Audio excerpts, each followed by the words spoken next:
What's up, everyone? It's Drew McGee with the IVM Group. Hope you're having an awesome day so far. Really quick, just wanted to share this video with you. Today, we're going to be looking at deduplication efforts, right? So being able to identify the records in our CRM that are representing the same person, and not only being able to identify them, but allowing our reps to identify them right on the record of the contact so that they can clean up the records that they own that might be representing the same person. This is going to solve so many issues. If you're in a CRM on a daily basis, you know how big of a headache these duplicates can cause, especially if you're the one managing the CRM and one of your main goals is, clean data. Everybody wants clean data, right? So what can we do in our CRM to prevent those duplicates from not only occurring, right? So putting things in place that stop them from happening in the first place, but everybody's going to get duplicates. So how can we best identify them and clean them up and get them out of our system? We don't want people getting multiple emails for the same promotion or any sort of outreach we're conducting and blowing up their inbox, right? Nobody likes that.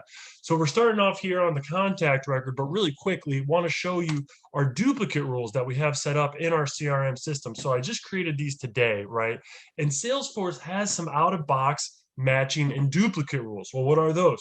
Well, our matching rules are what we create to tell the CRM that says, hey, we need to look at these specific fields, and if they are the same or almost the same, it's going to flag them and say, hey, something's not right here. We don't need more than one of these records in here. And then once we have our matching rules, it kind of transitions into our duplicate rules, and our duplicate rules tell the system exactly how we're going to process them. Are we going to allow our reps to continue to create those records, or are we just going to block them all together? It's really up to you in your instance and how your sales team performs. But right now I got them set to block, right? So anybody wanted to create a contact with that same exact email, it'll block that record. Now, the standard rules in Salesforce don't block the records. They only give a warning message, but will still allow the rep to create the duplicate record. And also, it's not just using one field to identify the duplicate. It's using several fields and an algorithm to score the potential duplicate and see if it meets that threshold to flag it as a duplicate.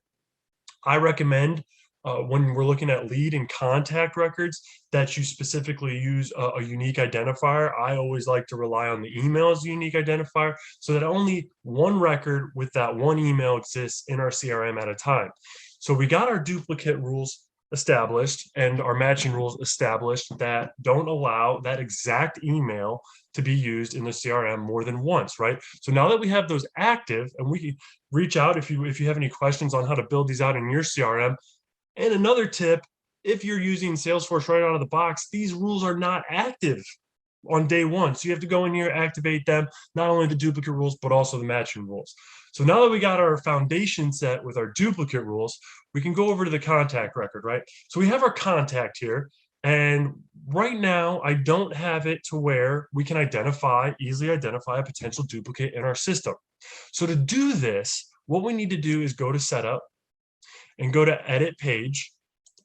And this is going to take us to our page editor. And this is a super cool feature, right? So this will be able to change the view of your contact page for all of your users in the CRM.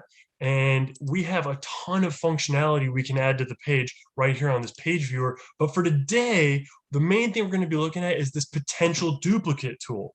And so our potential duplicate tool out of the box comes right above our related list views. And it's literally that easy, just a click and drag to put it above our related list. I'm a huge fan of putting it over here on the right above our activity feed, just so that it shows up right there on the record to the right without having the rep have to go and look at the related list view, right? So once we click and drag it over there, super simple. You can already see it's picking up my test duplicate, right? We can hit save, change is saved. And then if we go back to our contact record, we can see that that component's now showing up on the record, and it's also populating that warning message that, hey, you might have a duplicate, right? So when your account managers or your account representatives go into their CRM, go into their records, that message is popping up right there. The component is right there on the right, and it allows them to view which duplicates are in the system. So if they hit view duplicates, this takes us to where we can potentially merge the records, which is a super useful tool and helps the reps be able to clean up those duplicates on their end. So we can view all the contacts that we have a potential duplicate for. We have duplicate. So that's the one that we're going to merge today. So you check the boxes and you can merge up to 3 contacts at a time. And if there's any leads that are potential duplicates, it'll show those below there too. And then we can hit next. And this is the page that's going to show you only the fields that are different between the records. So if any fields are the same, it's not going to populate them here on this page. You can show all fields, but it's just going to show you some fields that are the same, and a lot of them are empty on in our test instance.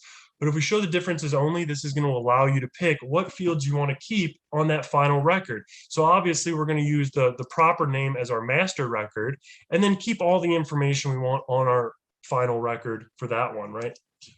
So then we go to confirm merge and we hit merge. So then it merges all of those duplicates into that one record. And merging is such a better technique than just deleting the record, because it keeps all of the activity, all of your attachments, your opportunities, and all of that account information on that record that you merge to, and you're not losing any of that important information as if you were to just delete the duplicate, right? So super useful tool. Hope this helps. It puts those duplicates right there in front of your sales team, kind of takes a little bit of pressure off of the sales manager, BDR manager, and can really alleviate any risk of your BDR team, your SDR team from reaching out to your contacts that your account managers are working, just to make sure that you only have one person as a lead or contact record in your CRM at a time. HubSpot also has really powerful matching tools. They do not have the flexibility to where you can edit them and kind of make them your own and choose what you want the unique identifier to be. They use email on the contact record. There's only one email allowed in your CRM for that person. And then they use the web domain on the account record, which can be tricky if you're trying to manage those TPA accounts and insurance carriers that have those regional offices throughout the country, and you want to split them up between your reps. But that can easily be solved with parent-child relationships and the account ID on import. But I hope this helps. Super useful tool. Be able to allow your reps to identify potential duplicates, especially if they're doing daily outreach. They want to make sure that there's not another record in the CRM that's being touched as well. So I hope you guys have a great week. Enjoy the rest of your day, and please reach out if you have any questions. Thank you. Goodbye.